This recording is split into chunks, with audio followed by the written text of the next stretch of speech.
What is your name, please? My name is Eric Young, E-R-I-K, no C, E-R-I-K. Have you been interviewed for this project yet? One by email, so there were email questions, but nothing as far as a video. So I had one interview with about 12 or 13 questions sent by a student via email. Okay. Where are you from? I was born and raised in Philadelphia, Pennsylvania, the East Coast. How long have you lived in Chicago? Since 1998. I moved here because this is my wife's home. She's from the south side of Chicago. I met her in Rochester, New York. I attended college and I taught for 6 years in Rochester, New York. And she was in Rochester, she was getting her PhD, and we met and I followed her here. Okay. What role do you play in your community? Probably not as active as I should. I guess I'm fairly active in school, but in my neighborhood, I'm just a concerned neighbor. I don't really have any titles or any designations. We have a fairly tight-knit block and we help each other.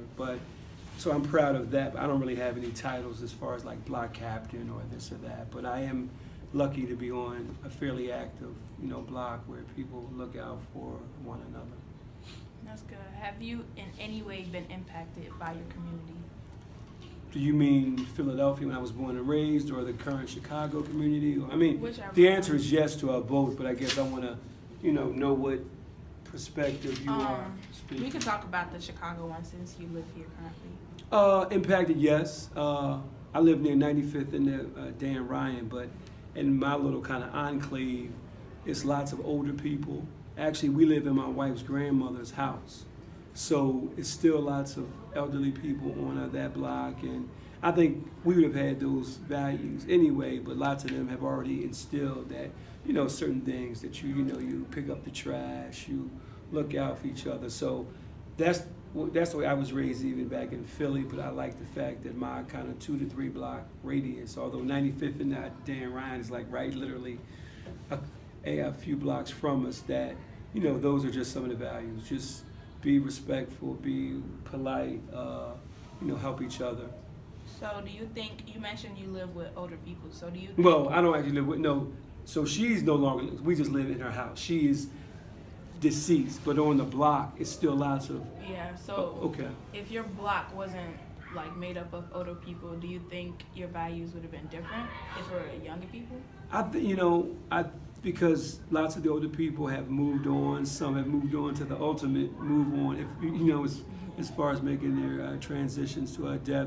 Others have just moved, they've moved to live with family or to live in smaller, houses. I think that the way the block is and the way I was raised, I think I would try to work with people to keep it intact in the way it is anyway. So I think that the way I was raised influenced, and to be lucky, as I said, that the block that I'm on now has already been kind of that way. And we've lived there since '01.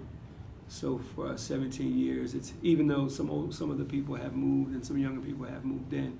But to answer you, I think that it's a fairly good base of people, young and old, who are already established to do some of those things that we should do, which is, looking out for each other, take care of the property, and just help to try to promote a safe block. So the community has influenced me, but I think I also brought the way I was taught in Philadelphia. I think I brought that to the makeup of the block as well. Okay. If you could change anything about your community, what would it be? As I say, living in an all-black area near 95th and Dan Ryan, is still stuff that shouldn't, take place as far as crime, whether it's petty, breaking into cars, or, robbing people walking to and from the actual train. But I think, some of the same urban issues that whether it's just people who don't, have the proper resources, so they're lacking. I wish they could have, even living near Chicago State and seeing just how large that is physically and how that's not being fully utilized. So I guess wish for all the things that every urban community wishes for: resources, opportunities, proper investment by the city. They are investing in the Red Line, which some people say that's a gift and a curse.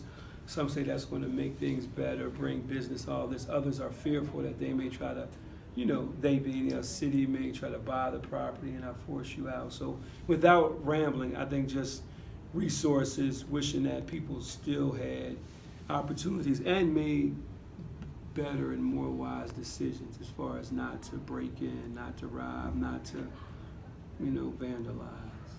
Okay. How do you think other people view your community? I think since it's South Side, it's one view that it's, it's ghetto, it's not safe.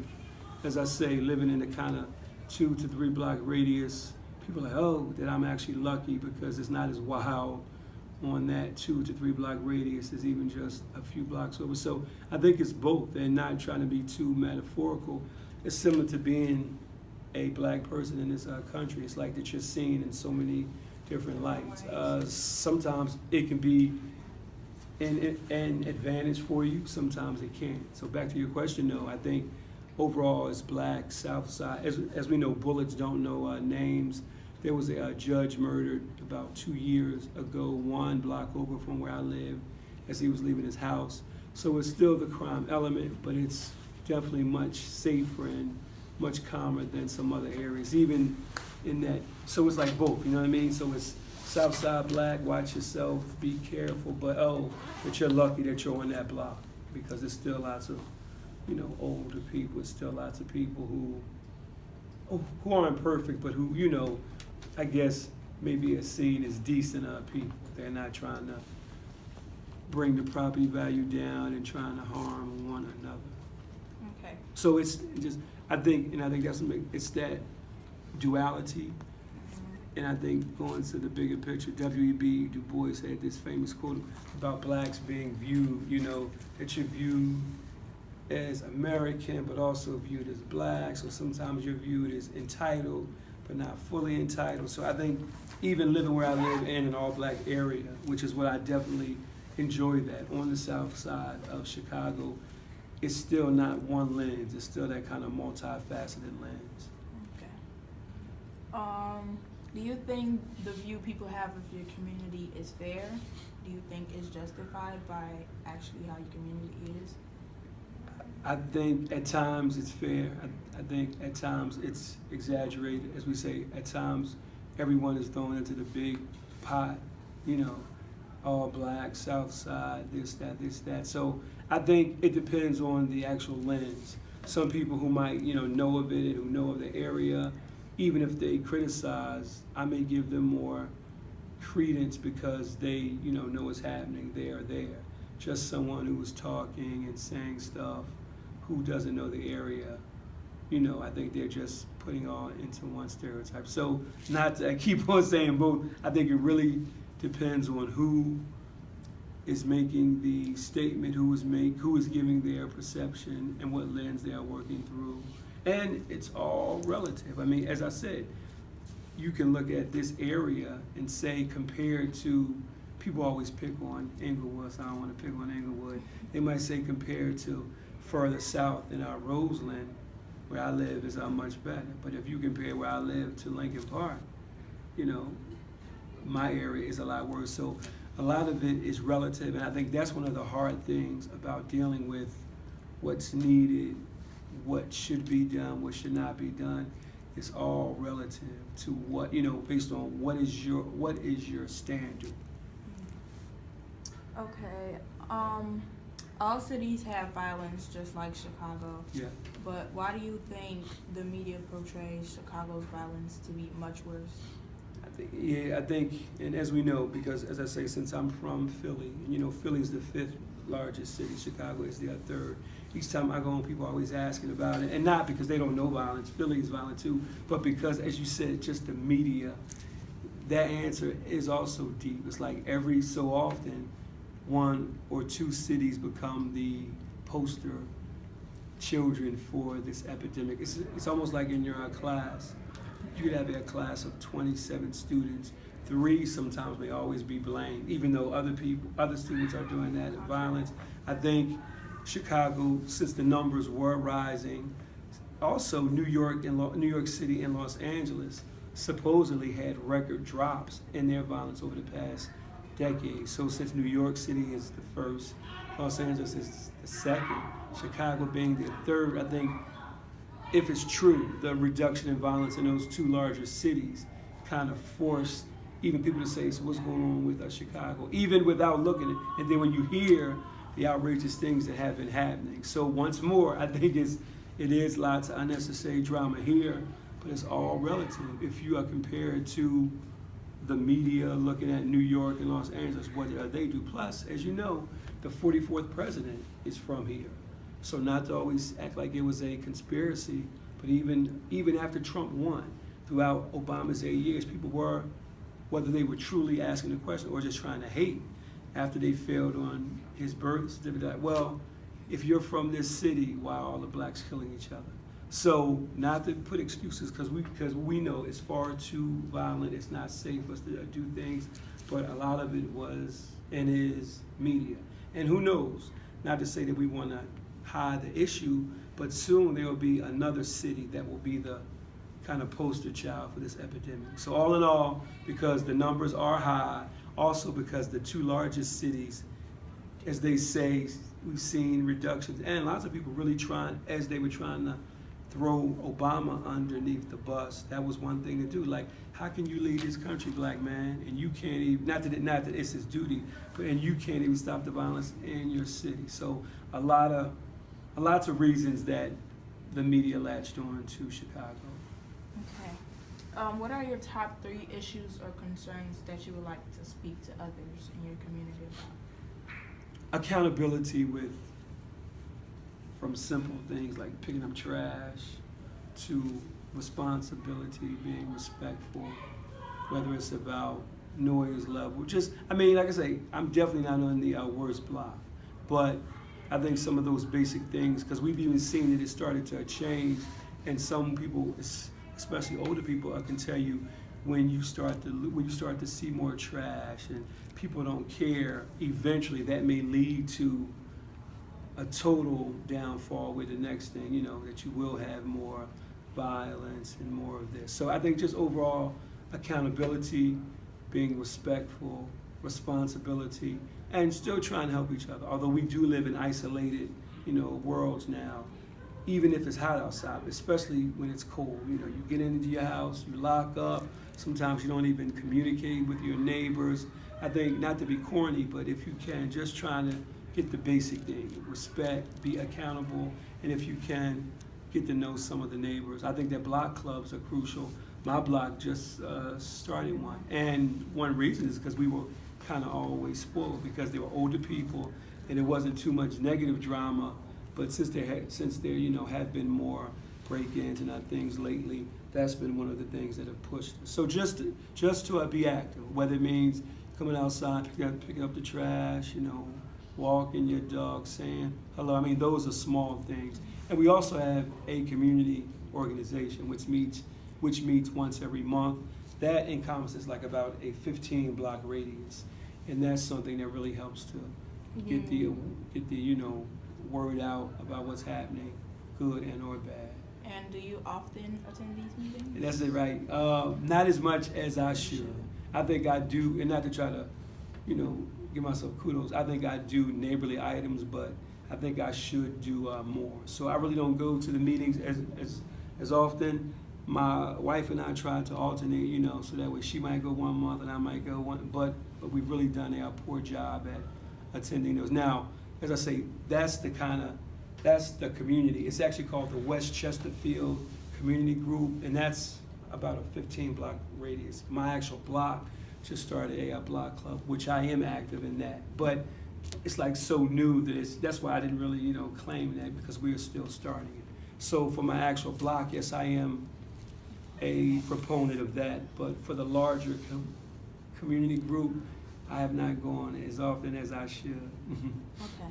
If you were in charge of the media, what would you show and what would you do to change the perception people have of your community? And they often say that journalists and that the news has to be sexy, whether it's things that stand out. And this wouldn't even sell, but I was just trying to make it balanced. For every time that there is a shooting or a carjacking, that you do have students doing well.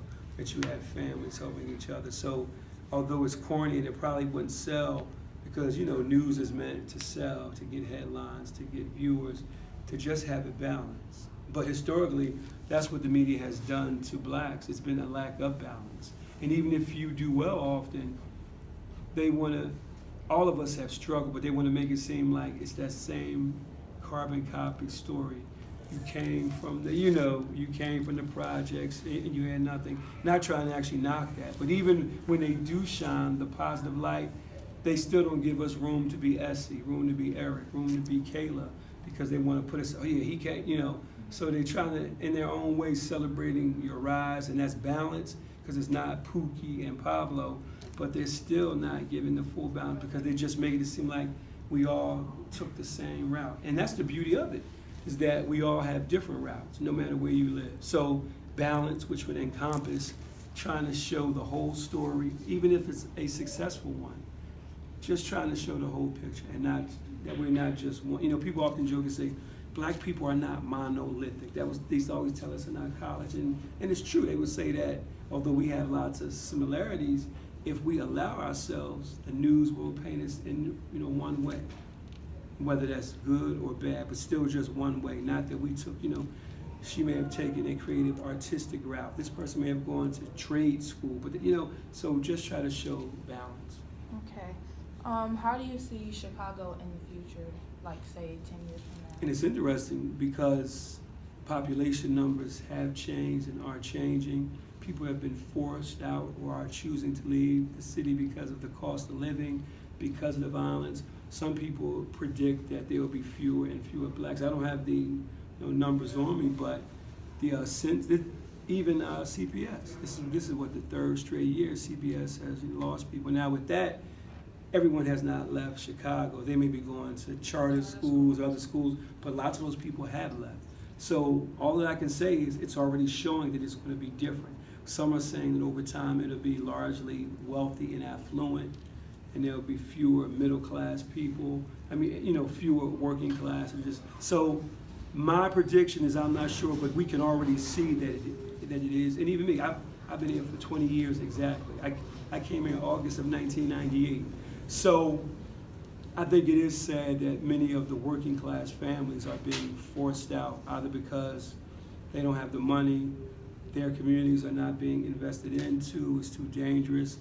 I don't have a prediction yet, but I think it will look different than it even looks now because of people who are pushed out, different push factors. Okay.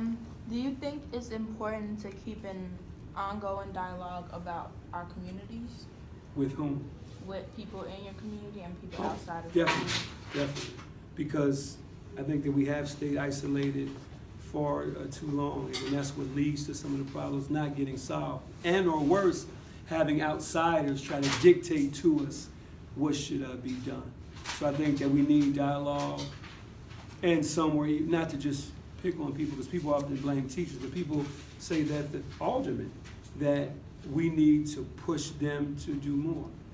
Because your alderman either is not doing his or her job, or sometimes they may not know, and it's up to us to have that, dialogue to say, I need this and I need that. So definitely, Essie, dialogue and activism at all levels, not just protesting or shutting down the Dan Ryan or shutting down Michigan Avenue.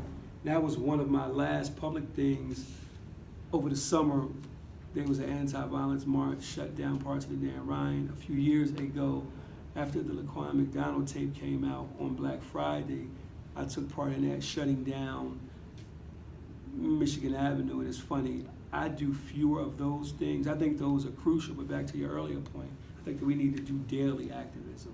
So I think, yes, dialogue is needed, and every step of activism, whether it's doing this project that you're doing or going to an actual march. Everyone can't do everything for, various reasons, work schedule, comfort level. So ongoing dialogue, activism, and just kind of, like Dr. King said, really just agitating, that you can't get comfortable. Okay. Are there any other questions you would like for me to ask other people? I guess as you do your project and conduct your research, maybe at the end, you and the other interviewees could even just maybe draw some correlations about what are some common problems, what are some common things that are working, you know. So I think at the end, that could be interesting and helpful to see what are some common things, whether they're good or are bad, because that can maybe help us see how we can improve this, if we know this is working here or it's not working there.